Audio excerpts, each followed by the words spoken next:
empezar con un PowerPoint que se llaman consecuencias del abuso.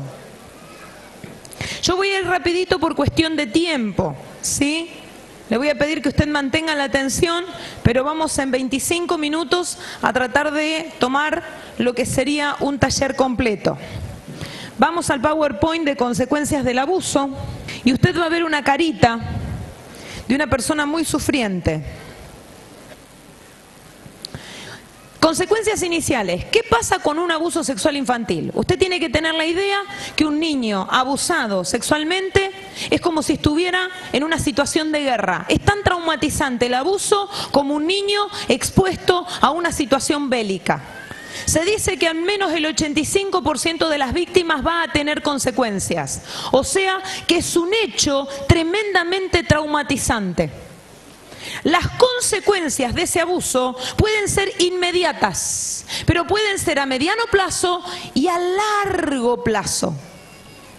Por eso usted va a ver que dice consecuencias iniciales. ¿Qué ocurre cuando un niño es abusado? Bueno, en los 2 años posteriores al abuso presenta estos síntomas: desconfianza, asco, miedo, hostilidad, vergüenza, ansiedad. Son sentimientos frecuentes. Ahora, ¿sabe qué? Se hizo un estudio comparando a los niños que eran golpeados con los niños que eran abusados sexualmente. Y los niños golpeados, en el momento de recibir la golpiza, sentían tremenda ira. Pero conforme pasaba el tiempo, porque fue un estudio sostenido en el tiempo, estos sentimientos disminuían. En cambio, el niño víctima de abuso infantil, de abuso sexual infantil, en el momento en el que ocurría la situación de abuso, sentía mucha culpa y vergüenza. No tanta ira, culpa y vergüenza. Pero con el transcurso del tiempo, si algo iba aumentando era la ira. Por eso usted tiene que saber que en el tema del abuso sexual infantil el tiempo no mejora las cosas, sino que una situación en la cual no se interviene, muchas veces los adultos decimos, no, se va a olvidar. Nunca una víctima se olvida de un abuso. Pero la no intervención, el mirar para otro lado, aumenta la ira en esa vida. La siguiente. Las consecuencias iniciales se dan a nivel de la conducta. ¿Cómo lo podemos ver? Por hiperactividad, problemas de concentración, déficit de atención, problemas de aprendizaje, tendencia al aislamiento, rechazo a la proximidad física, alteración en el ritmo normal del sueño, pesadilla en los niños más pequeños. Estos son indicadores inespecíficos. Si por ejemplo su hijo tiene pesadilla, no significa que fue víctima de abuso. Pero si tiene una regresión en el comportamiento, si venía bien en su ciclo de desarrollo psicoevolutivo y usted ve que retrocede, hay una regresión y no hay causa, tiene pesadillas, se ha vuelto aislado, o sea, no se socializa, usted ve un montón de síntomas, lo que tiene que hacer es mirar. No son indicadores específicos, significa que tiene que haber varios para sospechar de la situación, pero uno tiene que empezar a mirar. ¿Está bien? Entonces, a nivel de la conducta hay consecuencias. Sigamos. Cambios en los hábitos alimentarios, pérdida del control de esfínteres, enuresis, reviviscencias. Esa palabra yo quiero que usted tenga, porque esto le va a ministrar a muchas personas. ¿Qué son las reviviscencias? O los flashbacks. Son situaciones que duran segundos, pero que hacen que la persona vuelva a vivir una vez más lo que vivió en el momento del abuso. Puede que un sonido, puede que un olor, puede que una palabra, que una melodía, que un color, que algo despierte lo mismo que sintió en ese momento. Es como volver a vivir lo que vivió una vez. Eso es reviviscencia. ¿Dónde se ve muy frecuentemente? En la vida íntima de las personas que han sufrido el abuso infantil. O sea, en el momento que tienen intimidad conyugal, muchas mujeres víctimas y algunos hombres víctimas tienen reviviscencias en plena actividad sexual. Y esto impide la intimidad marital. Hay personas que prefieren el divorcio, y lo sé porque he ministrado muchas veces, porque no soportan la intimidad a causa de que en el momento que están en intimidad tienen reviviscencias. Hay personas que no pueden concretar una pareja, Porque cuando entran en la fase de la amistad, el tomarse de la mano o algo, les hace volver a vivir lo que vivieron. Yo quiero traerles esperanza, porque eso puede cambiar. Si una pareja acá estuviera, un matrimonio estuviera, y uno de los dos ha sido víctima y entiende lo que estoy diciendo. Sí, Silvia, cuando estamos en intimidad, hay momentos que me parece que estoy viviendo lo que viví cuando era pequeñita, cuando era pequeñito. Usted tiene que compartir con la persona más importante, que es su cónyuge, lo que ha vivido, lo que siente en ese momento. Y en ese momento, aunque parezca raro, aunque a usted le suene raro, Dios está presente. Dígale a su pareja, vamos a orar, vamos a renunciar a esto, vamos a empezar un pasito antes, porque Dios va a revertir esto. Esto va a cortarse en el nombre del Señor. No se deje vencer por una reviviscencia. Desde la parte terapéutica se hace reestructuración cognitiva, pero sabe que más que la reestructuración cognitiva, los hijos de Dios tenemos un nuevo ADN en nuestra vida, circulando a través de nuestra sangre, que puede cambiar las realidades presentes por futuros esplendorosos. ¿Cuántos lo creen? Entonces no se deje vencer por estas reviviscencias. Amén. Seguimos. Bueno, dolores sin explicaciones recurrentes, todos estos, que la reviviscencia, que yo le decía, puede presentarse en la niñez, en la adolescencia o en la vida adulta. Yo trato mucha gente en la vida adulta que tiene reviviscencias. Sigamos.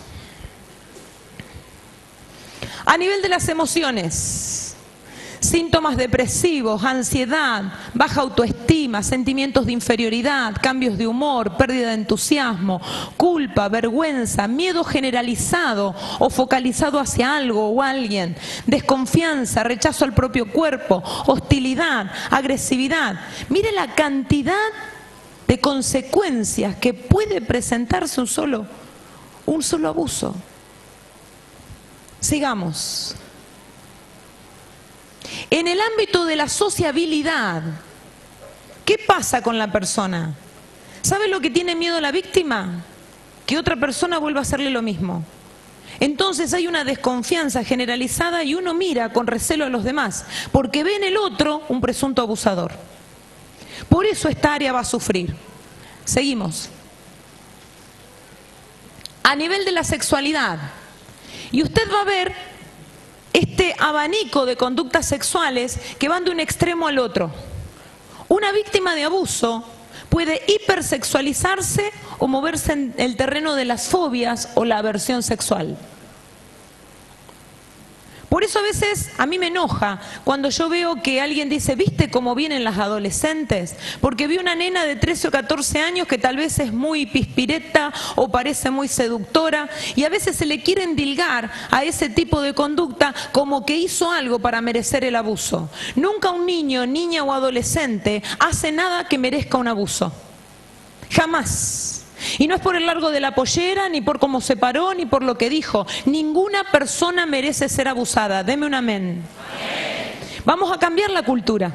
Vamos a cambiar la cultura. No puede ser que se le inculpe muchas veces a la víctima por algo que hizo o dijo. Eso no es así. Nadie nunca merece ser abusado. Nadie hace nada para ser abusado. Entonces, una niña que fue víctima de abuso de manera recurrente y el abusador utilizó el cariño como arma de manipulación, puede que esa personita quede entrampada en el poder de esa paradoja. Vamos a ponerlo en palabras sencillas. Ella cree que el amor se expresa de esa manera sexualizada y se va a hipersexualizar. Es más, puede que ella le pida a alguien que le haga lo mismo que le hacía el abusador. Pero eso no la hace responsable a la víctima. Siempre la responsabilidad cae sobre la persona adulta, que puede discriminar cuál es una buena conducta de una mala conducta, cuál es una conducta sexual de una que no la es. ¿Se entiende? De una que no es conducta sexual. Sigamos. Después de 2 años de acaecido el abuso, vienen las consecuencias en la época de la adolescencia, que se dice las consecuencias de mediano plazo. Sigamos.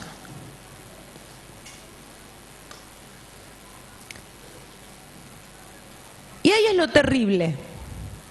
Usted va a tener adolescentes que tendrían que estar concibiendo sueños de Dios, soñando qué van a hacer, Yo siempre digo que honro a los adolescentes. ¿Saben por qué? Porque las decisiones más importantes de la vida se hacen en la adolescencia. Ahora, cuando un niño ha sido víctima de abuso, usted va a tener un adolescente con muchas ideas suicidas. La ideación suicida va a ser recurrente. Va a despreciarse a sí mismo y va a empezar a hacerse tajos, cortes en la piel. Y hay gente que no entiende esto de los cortes y dice, no, en realidad no se quiere morir, porque si se hubiese querido matar se hace un corte más profundo. No es que en realidad se quiere morir, es una forma de infligirse dolor, es una forma de castigarse a ella misma, es una forma en que se desprecia. Entonces a veces usted ve un bracito todo cortajeado, y quien no entiende, dice, eso es para llamar la atención. Ese es el dolor del alma que ha dejado rastros en la piel. Cuando ve así, ame a esa personita y dígale, no tenés que hacerte esto. Hay alguien que te ama, hay alguien que te recibe, hay alguien que te sana. Comience a hablar del Dios de todo poder que puede traer restauración completa. Amén. Comportamientos de riesgo. Cuanto más mal esté ese adolescente, más va a buscar conductas de riesgo y autodestructivas. Entonces tiene mucho ahí, ¿no? Conductas autodestructivas, autolesivas, consumo de alcohol o drogas, huidas del hogar. Problemas sociales que tienen su raíz, huida del hogar, consumo de alcohol, de drogas, que tienen su raíz en el abuso. Entonces buscamos después programas, cómo contener el adicto, qué hacer, qué no hacer. Si nosotros entendiéramos como sociedad que si prevenimos el abuso y generamos una infancia protegida, vamos a tener muchos menos problemas sociales. Promiscuidad, múltiples parejas, embarazo precoz. La edad de iniciación sexual y la edad de primer embarazo, en Estados Unidos, una universidad muy prestigiosa demostró que disminuye la edad cuando hay antecedente de abuso. Entonces, ¿queremos prevenir el embarazo adolescente? También prevengamos el tema del abuso sexual infantil. Mire todos los síntomas o consecuencias que puede producir, ¿no? Adormecimiento emocional, crueldad, negación de los cambios corporales, conducta sexual o sexualmente provocativa, hipersomnia, insomnio, anorexia, bulimia, tendencia a adjudicarse la culpa por todo, bajo tolerancia a la frustración, etcétera, etcétera. Sigamos.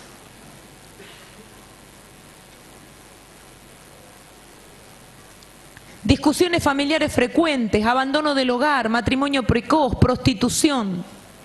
Y hay un autor ahí, la depresión y la ideación suicida son más probables y aumentan a medida que la edad de la víctima aumenta. Vuelvo a insistir, el tiempo no cura y la ayuda siempre ayuda. Entonces a veces usted dice, no tengo todos los recursos. Los que Dios le ha dado ahora ya pueden marcar la diferencia para una vida. Amén. ¿Toma esta palabra? Sigamos. Estos tienen que ver a largo plazo, cuando la víctima es adulta. ¿Cuántos pacientes ingresan por distintos síntomas al médico? Dolores crónicos, problemas gastrointestinales, y le hacen un montón de estudios y nadie llega a algún diagnóstico. Usted sabe que las enfermedades autoinmunes, hoy se le enseña a los reumatólogos a preguntar, cuando una persona tiene una enfermedad autoinmune, cómo ha sido la infancia, porque se ha demostrado que situaciones de violencia a las que estuvo sometido un menor pueden generar también enfermedades autoinmunitarias. Volvemos. Problemas en el área de la sexualidad, trastornos de alimentación, problemas mentales. Y mire lo que dice abajo.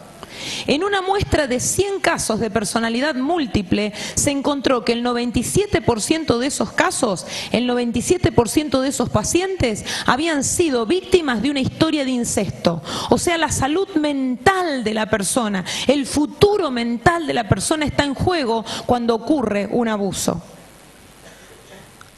Sigamos. Esto es de lo cual con el pastor José Luis nunca hemos escrito y que a nosotros nos quebrantó. El abuso suele producir un cambio neurobiológico negativo frente al estrés. Cuando un niño es expuesto a un ambiente de abuso, podría desarrollar un sistema catecolaminérgico desorganizado, haciéndolo más susceptible a los traumas de la vida. Esto está totalmente estudiado. En otras palabras, tendrán menos recursos psicológicos para afrontar los problemas. De ahí la importancia de los grupos pequeños para maximizar los recursos espirituales y emocionales para mejorar la calidad de vida. ¿Sabe que habíamos estudiado mucho durante años el tema del abuso? Pero no sabíamos que a nivel neurobiológico, ¿qué significa eso, Silvia? A nivel de las neuronas, a nivel de la materia gris, de la sustancia blanca, no sabíamos que a nivel de eso, a nivel de las suprarrenales, podía generar alguna consecuencia. Por eso hay personas que cuando son adultas se ahogan en un vaso de agua, decimos nosotros. ¿Conoce esa expresión? Como que no tienen recursos para afrontar situaciones mínimas. Por eso para nosotros es tan importante volver a insistir. Creemos de todo corazón que el Espíritu Santo da los recursos que nosotros no tenemos. Por eso si hay personas que han sido víctimas de abuso y saben que no manejan bien las situaciones de estrés, eso se puede aprender. Eso en el Señor se puede revertir. Yo quiero traer una palabra de esperanza, pero también quiero que todos seamos iluminados. ¿Cuán maligno es el abuso? ¿Y cuán perverso es este plan ideado en el mismo infierno? La siguiente. La experiencia de violencia en la infancia altera el desarrollo cerebral, especialmente el sistema límbico. ¿Qué significa? Enfermedades emocionales. Y mire la siguiente. Se ha constatado en varios trabajos la afectación de la memoria, la atención y la capacidad de concentración en víctimas de maltrato y abuso sexual infantil. ¿Queda una más? El volumen de la materia gris en las mujeres víctimas de abuso sexual en la infancia, en la zona del córtex visual primario, es entre un 13 y un 18% menor, y este resultado estaba influido por la duración del abuso. Cuando yo leí eso, cuando lo leímos con el pastor, a nosotros nos hizo llorar. Porque sabíamos que había consecuencias emocionales. Pero ¿sabe lo que pudimos discernir en el mundo del espíritu? Hoy Andreita hablaba que detrás de un niño hay propósito. Y el propósito engendra propósito. Cuando un niño viene al mundo, Dios ya diseñó para él una carrera, muchos triunfos, éxitos, cosas que va a hacer el pueblo de Dios para bendición de toda la humanidad. Entonces el diablo ya lo marcó. Y trata a través del abuso de robarle todo el futuro. Entonces, la vida emocional va a ser traumatizada, pero hasta el desarrollo cerebral de esa criaturita, ese niñito que tal vez podría ser el gran ingeniero de la NASA, podría ser el gran legista que traiga leyes innovadoras sobre las naciones, el gran matemático, el gran estadista, no va a llegar al máximo potencial porque alguien le robó el futuro a través de un plan malévolo llamado abuso infantil. Cuando nosotros entendimos esto, de que también hay huellas que pueden quedar en el cerebro de la criaturita, que puede haber consecuencias neurobiológicas, dijimos, esto surge del mismo infierno. Por eso vemos también que hay gente que tiene velada. Inclusive usted va a salir acá y va a querer hablar, el abuso no ocurre. Nos ha pasado a nosotros, acá no pasa. El primer principio, la negación. Cuando usted da un lugar, una apertura, empieza a ver la cantidad de víctimas. Yo le animo en el nombre del Señor. Anoche celebrábamos 1 millón de libros. Si usted me dice si estoy feliz, yo estoy feliz porque eso no tiene que ver con nosotros, tiene que ver con un propósito de Dios. Pero quiero decirle de todo mi corazón que a mí no me satisface eso. Porque cada vez que yo pienso en un niño, yo lo único que escucho es lo que el Señor me permitió escuchar hace años atrás. Yo escuché cuando ellos le pedían ayuda al Señor. Él me abrió los oídos y por un tiempo muy mínimo me dejó escuchar las voces de los niños que clamaban por ayuda a Dios. Entonces cuando yo veo 1 millón de libros o 2 millones de libros, yo sigo pensando, ¿cuántos niñitos más le deben estar pidiendo todavía ayuda al Señor? Y para ellos no llegamos. Claro que liberamos algunos, pero ¿cuántos más hay que no tienen la posibilidad de ser iluminados? Que no podemos por ellos luchar y decir, aquí con los niños nadie se mete, aquí los niños se van a defender, aquí vamos a proteger el cerebro, el futuro, los propósitos de Dios sobre esos niños y vamos a declarar que nuestras naciones, por Dios, a partir de la próxima generación van a ser bendecidos. Yo quiero que usted tome esto, Pero no me crea a mí, que deje que el Espíritu Santo le convenza. Porque los niños que viven en su ciudad no tienen nada que ver con nosotros. Los niños que viven en su país no tienen nada que ver con nosotros. Pero Dios los ama. Y debe haber algo muy grande, mire. Porque yo sé que algunos que toman la campaña, por ahí reciben alguna cosita negativa, ¿no? Y viene el enemigo de alguna manera y los trata de desalentar. Y nosotros siempre le decimos, el diablo no se molestaría si esto no le haría ninguna muesca a nadie. Evidentemente en el mundo espiritual tiene que tener tanto peso que él no lo soporta y se quiere levantar. Entonces cada vez que nosotros vemos que hay una oposición, decimos gracias Señor, vamos por el camino correcto, peleamos la otra batalla, vamos por más, porque detrás de esta oposición hay más propósito, hay más cumplimiento, y esto va a ser la causa por la cual los vas a bendecir mucho más. Yo quiero que usted lo viva, que usted lo tome.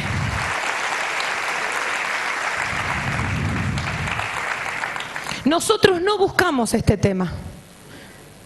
Dios nos encontró. ¿Cómo? Por el dolor de la gente. Y una oración muy sencilla como la que usted puede hacer. Señor, si algo podemos hacer. Si algo podemos hacer, Señor. Si algo podemos hacer, contá con nosotros. ¿A cuántos usted puede llegar? ¿A cuántos usted puede bendecir? No se limite. Mire, las palabras vienen todas alineadas. El pastor Satirio nos decía de que tenemos que ser más productivos de lo que somos. Vamos por más. Aunque el enemigo se levante, esa es una manifestación de que vamos por el camino correcto. ¿Cuántos me dicen amén?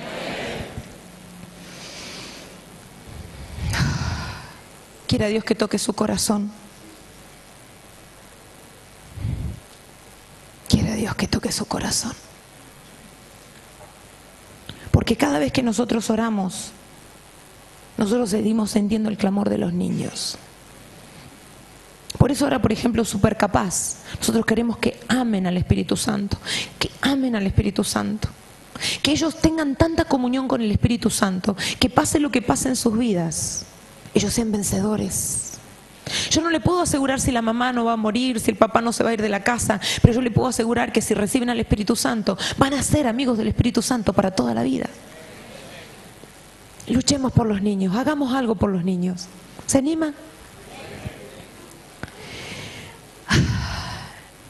Hay un PowerPoint que necesito hacerlo muy rápido. Beneficios del grupo pequeño. Son solamente algunas plaquitas. Es de cómo usar este material. ¿Por qué nosotros le regalamos este libro? ¿Por qué le dimos con la inscripción este material? Muchas veces hemos experimentado que hay personas que son ministradas y así, en una oración reciben una sanidad que es imposible de describir. Pero imposible de describir. El Espíritu opera algo que uno, si quisiera hacerlo humanamente, no podría ni en años. Lo hemos visto muchas veces. Pero también hemos visto que a veces, por estos procesos naturales, hay personas que necesitan un tiempo para la restauración. Entonces usted tiene una entrevista con esa persona y usted nota que le ayuda en algo, pero parece como que siempre hay puertas abiertas. Por otro lado, nos ha pasado como ministerio. ¿Cuál es el bien más limitado que tenemos? La parte humana. Porque muchas veces acuden tantas personas de la iglesia de la ciudad, de la ciudad de Resistencia, de otras ciudades, de otras provincias, que uno no da abasto a ministrar. Entonces decíamos, ¿cómo hacemos para cerrar todas las áreas del abuso y optimizar los resultados en cuanto a la recuperación, en cuanto a la restauración de las vidas? Entonces usted ha recibido la forma en que nosotros estamos trabajando, grupos pequeños, grupos cerrados. En nuestro caso hay personas que son ayudantes terapéuticos, que lo que hacen es moderar grupos pequeños. No es un grupo de discipulado, ni es una célula que se hace para que las personas se sientan bien, no. Tiene por finalidad exclusiva superar cada consecuencia que se ha originado por el abuso infantil. Cerrar una etapa para que lo mejor de la vida comience. Entonces tiene 12 sesiones de 1 hora en los que va escalonadamente a trabajar diversas áreas. La idea de esto es facilitarle el trabajo, porque 2 personas, no una sola, porque tiene que haber continuidad si una se enferma o lo que sea, 2 personas pueden estar ministrando a un grupo entre 6 y 12 personas. Entonces se optimiza este resultado. Vamos a pasar rápido un poquitito cuáles son las ventajas. Esperanza del que sufre, un grupo pequeño que es un grupo cerrado. La siguiente. Fíjese lo que dice, proporciona una ayuda integral sin que demande mucho tiempo del consejero, por lo que le expliqué de que el bien más importante que uno tiene es el bien humano y que es limitado. Aspectos que no surgirían en el abordaje personal sí afloran en la dinámica grupal. Usted no puede con una única persona abarcar todas las áreas que son tocadas por el abuso. Le lleva muchísimo tiempo y la persona tiene que tener muchísima confianza para hablar. Pero cuando esa confianza se da en un pequeño grupo donde todas las víctimas, todas las personas que lo componen han sido víctimas de abuso sexual infantil, es más sencillo. Disminuye la autopercepción de ser diferentes. Toda persona que ha sido abusada suele tener la idea o cree o se ve a sí misma como que estuviera marcada, ya sea por la experiencia o por el abusador. Entonces ahora está en un ambiente donde se siente protegida, pero también donde sabe que las otras personas son igual a ella. O sea, esa sensación de sentirse diferentes disminuye. Mejoran las habilidades de relacionamiento con otras personas y aumenta la empatía, porque en lugar de ver en el otro un presunto abusador, veo en el otro a alguien tan víctima como yo. Proporciona un espacio de pertenencia, genera sensación de protección y comprensión. ¿Por qué? Porque los moderadores, las personas que van a coordinar este grupo, tienen que ser personas de fe, personas maduras en el Señor con mucha dependencia de Dios, con una vida auténtica de comunión. Entonces esas personas van a generar el ambiente propicio para creer que el Dios de milagro va a producir el milagro en cada una de esas víctimas. Permite un acompañamiento sostenido, y esto es muy importante, lo cual evita que la persona se sienta sola, confundida o avergonzada luego de una entrevista personal en la que revela sus vivencias. Cuando alguien viene y le cuenta y le dice, Silvia, me pasa a mí, me dicen, Silvia, esto nunca lo hablé, por primera vez lo quiero hablar con vos, mira, yo cuando era chiquitita me pasó esto, y ponen palabras, va a sentir cierta liberación. Yo oro por esa persona, pero se va. ¿Y sabe lo que va a hacer el enemigo? Le va a sembrar la mente de dudas. ¿Para qué hablaste? Ahora cuando te acerques a Silvia te va a mirar diferente. Ella ahora sabe lo que te pasó. Ahora te va a mirar diferente. Lo vas a ver, va a pasar al lado tuyo y no te va ni a saludar. Y capaz que yo paso al lado suyo y ni le veo. Y el diablo viene y le dice, ¿no viste? Ahora toda la iglesia se va a enterar porque ella lo va a contar. Y empieza. Entonces esa persona que recibe una única consejería, yo cuando ministro trato de cerrar todas esas puertas y felicitarla y decirle qué valiente que fue, tratando de que el enemigo después no tome ventaja. Pero cuando usted hace un grupo pequeño eso no pasa, porque la persona empezó a hablar lo que pudo, pero en la próxima vez si puede va a hablar más, si no quiere no va a hablar, no hace falta que hable, no hace falta que diga, pero lo que los demás van comentando va también liberando su propia alma. Entonces evita esa sensación de vergüenza. Proporciona la posibilidad de trabajar escalonadamente cada área que pudiera verse afectado por el abuso. ¿Cuál es la idea? La idea no es la conmiseración, la autojustificación de conductas cerradas. Bueno, no, lo que pasa es que yo fui abusado, por eso vivo de tal manera. No. El único objetivo del grupo pequeño es la superación de todas y cada una de las consecuencias que han surgido por el abuso. ¿Está bien? Es ponerle punto final. La persona que va a participar del grupo tiene que saber esto. Brinda tranquilidad al moderador. ¿Por qué? Pues yo le digo, arme un grupo pequeño para trabajar abuso sexual infantil. No va a trabajar con víctimas actuales. Usted está trabajando con víctimas adultas que recibieron abuso sexual en la infancia, que tuvieron una experiencia de abuso sexual en la infancia. ¿Cómo hace? ¿Por dónde va? Si hoy toca un área, la próxima, ¿por dónde tiene que seguir? La idea de aportarle este material a usted es que usted tiene todo el camino hecho. Entonces vamos a imaginar que dentro de su grupo pequeño, cuando usted lo forma, hay una persona que constantemente lleva la conversación hacia un lugar. Como usted sabe el objetivo de cada uno de los encuentros, usted va a poder redireccionar la charla para que ese objetivo se cumpla. Y usted no va a tener ningún grado de ansiedad o aprehensión para saber qué va a haber en la próxima charla. Porque en la próxima charla usted tiene todo organizado y probado. No tiene que inventar ni innovar absolutamente nada. La siguiente. Afianza el deseo de superación.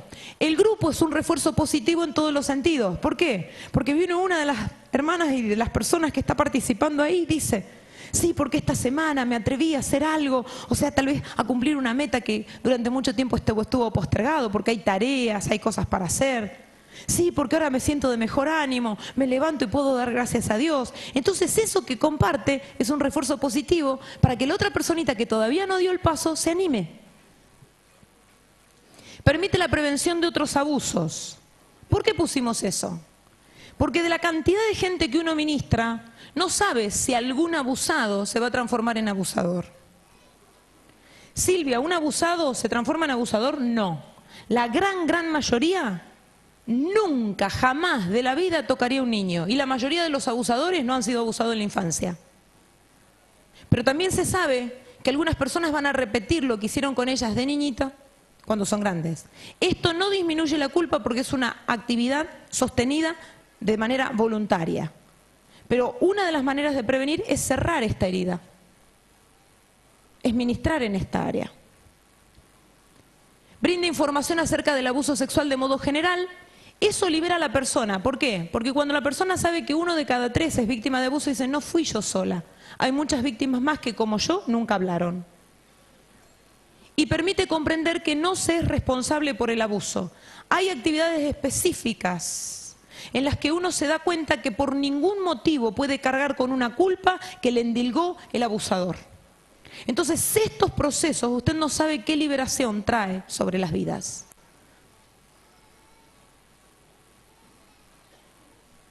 Permite reconocer en otras personas el padecimiento que se vive en sí misma y valorar las propias emociones.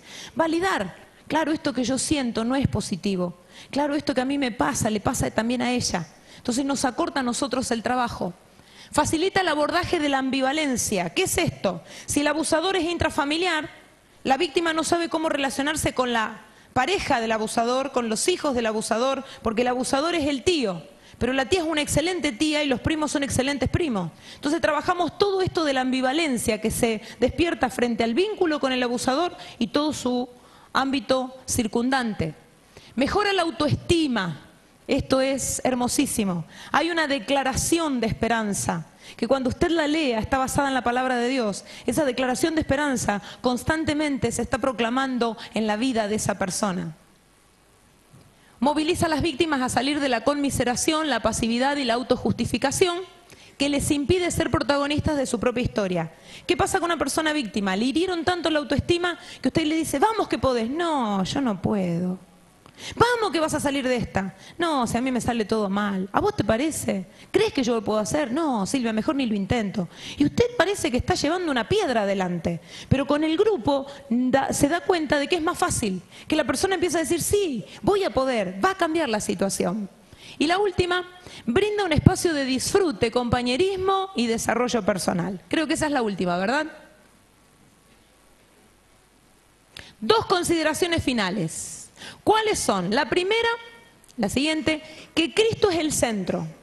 Esto no es un recurso terapéutico, es un grupo pequeño como herramienta pastoral. Si usted tiene alguna persona que se puede formar como ayudante terapéutico, hace las veces de moderador más sencillas. O sea, va a asumir el rol más sencillo. Pero si no tiene, cualquier persona madura con sentido común puede hacer la tarea. Está todo descrito y es muy sencillo. ¿Cuál es la idea de poner a Cristo en el centro? Nosotros no concebimos algo que sea fuera de la presencia del Señor. Porque usted puede tener el mejor psicólogo, el mejor psiquiatra, pero ninguno de esos le va a solucionar la vida. El único que le va a solucionar la vida, ¿quién es? El único que conoce lo que nadie conoce. Su subconsciente, su preconsciente, sus recuerdos más íntimos, lo que usted no puede poner en palabra. Hay gente que va al psicólogo o al psiquiatra y espera que sea divino, ¿no? A ver qué le saca. Con Dios no necesita, porque Él conoce lo profundo del corazón. Y la otra consideración, esto es muy importante, tiene un tiempo definido. Son 12 sesiones, ni se acorta ni se alarga. No es una célula de discipulado, no es un encuentro de amigos y definitivamente no se hace para que la persona se sienta bien, sino para que supere el trauma y desarrolle su potencial sin las sombras del abuso. Me gustaría que usted tomara esta herramienta porque le va a facilitar el trabajo. Y quería disponer de este tiempito para explicarle cómo usarlo, para que usted no lo deje guardado ahí, porque puede ser la estrategia de Dios para en su iglesia, en su comunidad, sanar muchas vidas. Amén. Ahí donde usted está, vamos a terminar con una oración, ¿sí? ¿Por quién vamos a orar, Silvia? Vamos a orar por la libertad que Cristo va a traer a través de su vida cuando comience a hacer algo por las víctimas. Amén. No vamos a orar por usted, vamos a orar por la bendición que usted va a llevar a otros. ¿Se anima? Ahí donde está, incline su rostro y dígale: Señor, te agradezco porque me vas a usar para bendecir muchas vidas.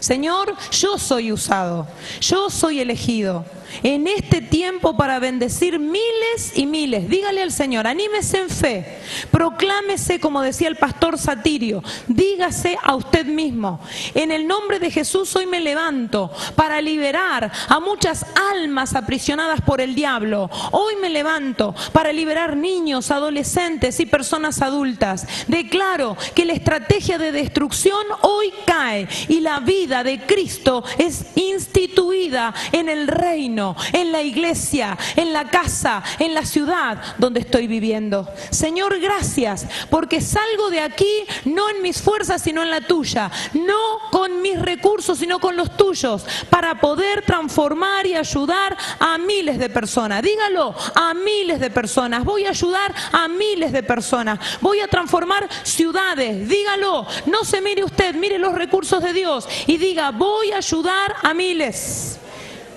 En el nombre de Jesús, consagramos todo lo que hemos visto, Señor. Añade, Espíritu Santo, añade tú, como siempre haces, todo lo necesario para poder cumplir esta obra de libertad en tu nombre y mostrar tu justicia y tu amor. Gracias por este tiempo. Amén, amén y amén.